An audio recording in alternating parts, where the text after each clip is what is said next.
from his studios in New York, it's time for Wake Up Call with Dan Tortora, where sports meets life.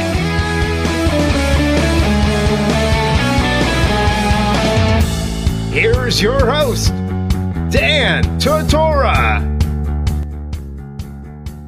Welcome back here to Wake Up Call with Dan Tortora on wakeupcalldt.com, your one-stop sports shop, and on mixlr.com/wakeupcalldt. You're also watching in two different places, facebook.com/livenowdt and facebook.com/wakeupcalldt, which is our main page on Wake Up Call that you should like. That's facebook.com/wakeupcalldt. You can also access it by just going to Facebook and typing in at wakeupcalldt. So appreciate you tuning into the show inside of the Charney's Menswear and Tuxedo Studios, 3150 Erie Boulevard East in Syracuse, New York.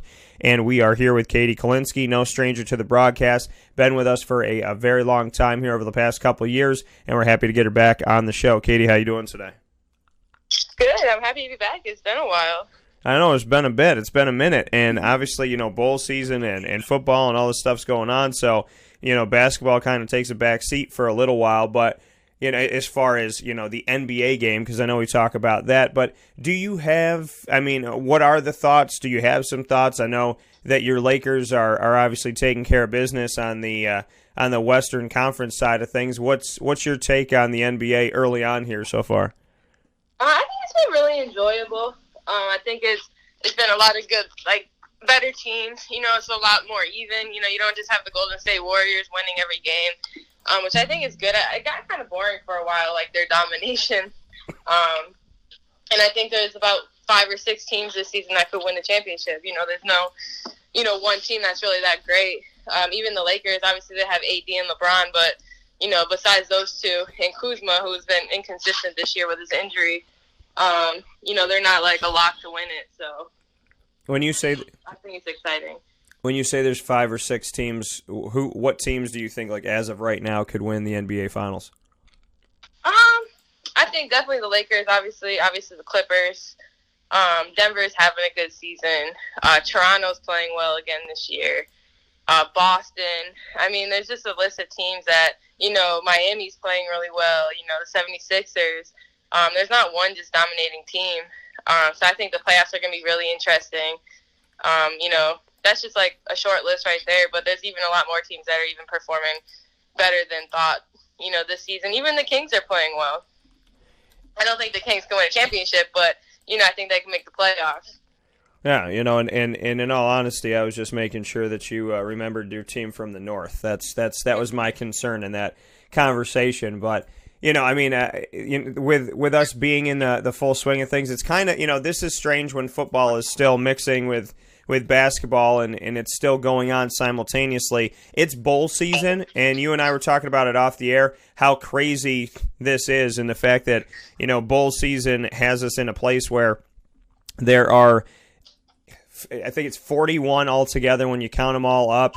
And opportunities for teams, which means it's 82 teams. There's only 130 of them. There's been seasons where they take 5 and 7 teams. I think there was one year where they had to take 1 4-8 record team because they needed to fill a spot.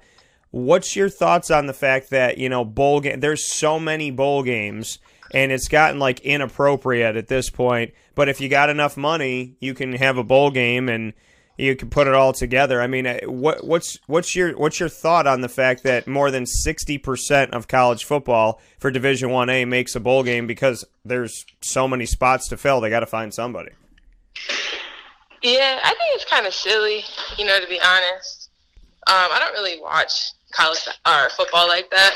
I think it's just, I don't know. I think it's cool for small teams to be able to get bids and, possibly win. But the only really football team I watch is Syracuse, and then I'll watch the playoffs. But other than that, I'm not really.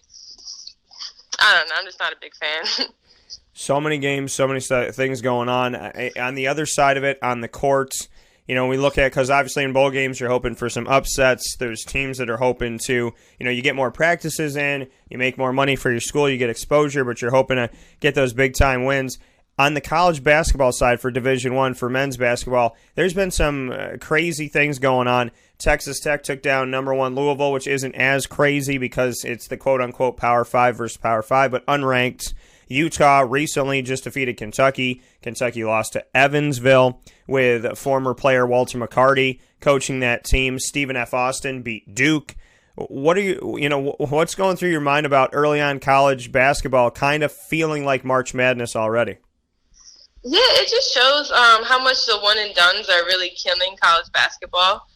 And it also shows how much, there was a lot of guys that left early from teams last year that didn't get picked up or drafted. So I think that just shows, that's what's really hurting college basketball, and that's going to leave room for these smaller teams or, teams that, don't have the one-and-done culture, and, they got seniors on their team. So, and then there's a lot of good coaching, too. No one expected Texas Tech to be good this year after losing pretty much everybody. I don't even recognize any guys on their roster this year. So I think, but the one-and-done culture is definitely killing college basketball. And even North Carolina, they lose their starting point guard, and I think they got the same record as Syracuse, and Syracuse doesn't really have a bad loss. So fans are going crazy about Syracuse right now, and they got the same record as North Carolina. So, I think a lot more can happen in the season. Yeah, and it's already become a very, very interesting season here to start things off. Speaking with Katie Kolinski, used to be on the staff of Syracuse men's basketball, is currently with Lafayette as an assistant coach on the women's basketball side. Katie, before we get into kind of what you're doing in the season here at Lafayette and whatnot, to stay with the March Madness feel of it all, like you said, the one-and-dones are killing college basketball. These teams that are winning are the ones that are sustaining. I got to give it up to, coaches like Mark Few at Gonzaga and, Tony Bennett at Virginia, because they keep these players around as high profile as they are. They get the players to stay. I mean, Jay Wright in Villanova, he gets guys to stick around for a bit. Seemingly, Villanova players are there for 6 or 7 years, it feels like sometimes. So, for coaches like that are bringing that, and then teams like Evansville and Stephen F. Austin that are going to have these guys get degrees and come through and whatnot, are you liking the change? Are you liking the fact that these coaches that build sustainability and keep players there and keep players long enough to get their education, is that humbling to you for the game to know that there are coaches out there, especially high-profile coaches, that do want these kids to get an education, stay 3 to 4 years, and then see what they can do from there? Yeah, I mean, everyone's different. Kentucky and Duke started their model because their only focus was trying to win national championships and, trying to say we get guys drafted and all this stuff. But most of those guys that went to Duke and Kentucky were already on draft boards before they got there. It's not like a secret formula for getting these guys drafted. They would have been drafted regardless. And if you look at one guy that wasn't on draft boards before he went to Kentucky was Quade Green, and he still, that he didn't even play and everything. So it's not like they changed his life and got him drafted. So, but I think definitely, even watching Gonzaga last night, I was like, oh my gosh, they're the number 2 team in the country, and they do it every year. It doesn't change. Their philosophy doesn't change. The way he coaches doesn't change. And, I think that says a lot about their program, that they can lose all these guys and still sustain winning. They've even lost guys to the draft the last couple of years, and, they just keep bringing in more. So, and Gonzaga even lost a couple guys early, too, to the draft. So, I think it just says a lot about their coaching. Jay Wright at Villanova, every year you don't think they're going to be good, and they're good. And, I think it's really impressive what they do at those schools, especially, too, because it's not like they have the name, obviously, because they created the name, but it's not like they're, Duke, Kentucky, and schools like that. Yeah, and for these teams to be successful, for teams like Gonzaga to do what they've been able to do, and Mark Few to be able to coach as long as he has there, to stay there, does that kind of bring a good feel to you? Because we look at the Butlers and we look at the George Masons and the VCUs and some teams out there, and coaches change and things change as opportunities come about. But Mark Few has stayed at Gonzaga. He's years and years ago, it's hard to believe that this was ever a thing, but there was a time where Gonzaga was a Cinderella to a lot of people. It was a glass slipper. How did they get into the tournament? Can they win a game? And then they started to become, a number 8 seed, and then, consistency of getting in and being a number 1 seed and then going to the national championship game. And I still believe to this day, if Karnowski and the rest of the team were able to play physical and the NCAA allowed you to actually play inside and have a big man and be a little bit physical, God forbid, and play defense and whatnot, that would have gone without all those fouls called. We could have seen Gonzaga defeat North Carolina because that game was very close, and on the interior, I just felt like they weren't letting them play. Are you surprised? Are you excited? Are you happy that a guy like Mark Few said, you know what, this is my team, this is my school, I'm going to build this program? Because a lot of times we see people in sports build up a program and then they build up their resume and they get that opportunity and they leave. So it's part of the, this team that they're on is part of the journey but not the destination. For Mark Few, it really honestly feels like he's synonymous with Gonzaga, and he's built a team that people respect now over the years because they weren't a Cinderella, and he's proven that over and over and over again. What's your take on somebody like Mark Few that isn't looking to be the coach of a Kentucky or a Duke? He's looking to make Gonzaga something great and something sustainable. Yeah, no, I think, it says a lot about him. Like, he knew he had a good thing going. He trusted his process. He trusted his staff. He trusted the university that they were going to be willing to allow him to be successful. And, he bought into them. And, it was a big reward for Gonzaga to believe in him. And, I think it says a lot more about him because I'm sure he could have left a lot of places. I'm sure a lot of teams that we don't even know that are higher Power 5 has called him. And, he stayed true to who he was and he knew he could build something special. And, I think that says a lot more than, coaches that just hop around all the time. And even like Buzz Williams at Virginia Tech, like he could have really built a special program. And why not try to make a deep tourney run? And he decided that he was going to jump ship again. So, I think it just shows a lot about Mark Few and who he is. Yeah, and it definitely does. And there's been changes, obviously, like you said, with Buzz Williams jumping again and whatnot. To go to the ACC, before we talk about what's going on with you at Lafayette and whatnot, what are your thoughts on, the current state of Syracuse basketball? They don't have any, men's basketball doesn't have any quality wins at this point. If the committee was looking at it, to be blatantly honest, they beat, they've taken down the teams they were supposed to. They've won by a large margin, or their offense has looked good against the teams that they're expected to beat and anticipated to defeat. So, they have that. But, on the other side of it, they really don't have anything that's standing out right now. Georgia Tech has been between 11 and 15 in the ACC, out of 15. Obviously, the loss to Virginia at the beginning of the season, that was a winnable game for Syracuse. Neither team shot well in that game, but Syracuse's wins are against Oakland, Georgia Tech, Bucknell, Cornell, Seattle, and Colgate. What are your thoughts on this team, on Coach Boeheim, on kind of where it's at right now?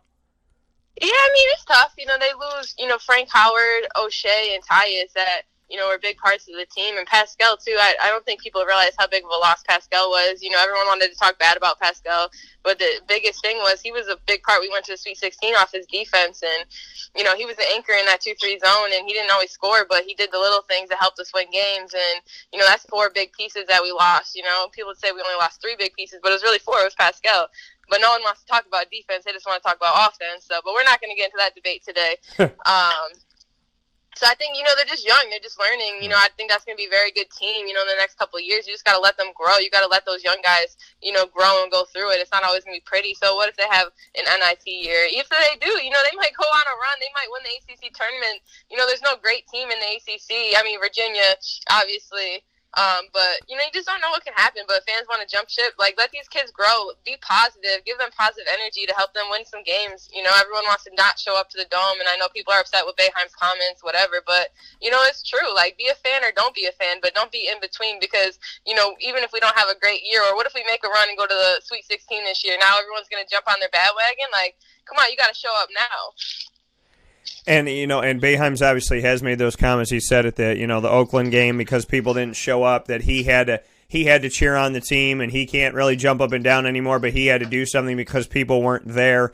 right before the game, there was a message that went out that single game tickets are as low as $10. You were there. You sat on that bench. When you see, tickets are only $10. I mean, it's literally cheaper than going to the movies, and people aren't showing up. And Boeheim's like, I feel like I got to do stuff because nobody's doing stuff. What's your reaction to that? Because I know that you've spent so much time here, and obviously this is your hometown. Yeah, I've never seen anything like it. Like I said, either support the team and be a fan, or don't jump on the bandwagon. It's easy to cheer for them. A couple years ago, we go to the Final Four, Sweet 16, and now it's like, oh, we can't root for them 1 year. Like, I guarantee Kentucky just lost again last night. I guarantee those fans are going to pack that house because that's what they do. They're fans, So I agree with Boeheim. Say what you want, but, fans show up for their team. Like, I'm going to be in town for Christmas a couple of days, and I'm going to be at the Dome Saturday cheering them on. So, my fandom's not going to change. Yeah, absolutely. And last piece here is I know you got to get rolling, but Lafayette, what's been the takeaway so far for you? What you can say about the experience right now and just what the season's been like? Yeah, everything's just a learning process. It's tough. We're 4-4 right now. We lost a game to Duquesne at home, who was an A-10 team, when we were up 8 leading going into the fourth, and we were up 3 with 20 seconds to go. They hit a three-pointer as, time expired going to overtime. So that was tough. We lost a tough one at Monmouth last weekend. So we're a couple of games, from being, 6-2 compared to 4-4. So, that's just a learning process of our team. And, I'm really excited as we go, we go forward. We play at Seton Hall on Friday. And then we're going to start conference play after Christmas. So, I'm just excited. It's a process, and, you just got to keep falling in love with that process and working hard. That coming from Katie Kolinski. Katie, as always, be well, and welcome back to Central New York. I'll be one of the first people to officially say it, and we look forward to, obviously, seeing you out at the Dome and catching up with you as well. So safe travels, and I look forward to talking with you soon. All right, and I appreciate it.